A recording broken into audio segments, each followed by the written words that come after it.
Как вы относитесь к изменам? К изменам? Да. Ну, я понимаю, о чем идет речь. О чем? Да, о чем идет речь. Да, я изменила. Да. Я не задавала такой вопрос, заметим.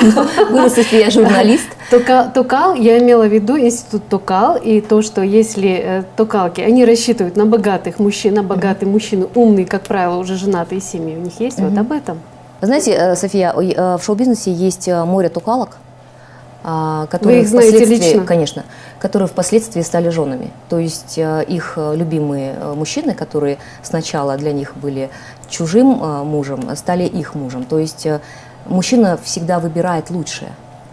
Вот. И сначала... А женщина что выбирает, которая изменяет в браке? Будучи женой?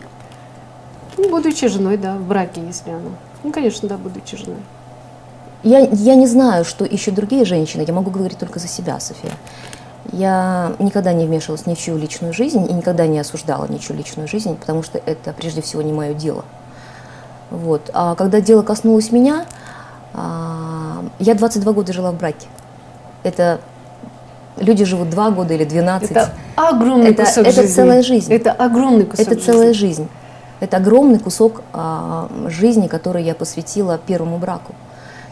И когда я встретила Турсена, если мы сейчас говорим обо мне, там уже не имело ничего значения. То есть, это любовь. Это любовь, да. У любви нет правил, у любви нет границ, и у любви нет какое-то время ума.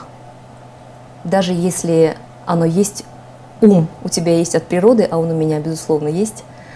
Вот. И на какое-то время он полностью отключается. Ты не понимаешь, что с тобой происходит. Это такая круговерть, когда, знаете, вот как волна захлестывает тебя, и ты не понимаешь, куда волна это тебя выведет. Ты под этой волной, может быть, ты утопишься, захлебнешься, или тебя вынесет на берег.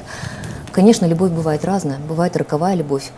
Но, допустим, если говорить опять же обо мне, я думаю, что мой первый брак, он роковой.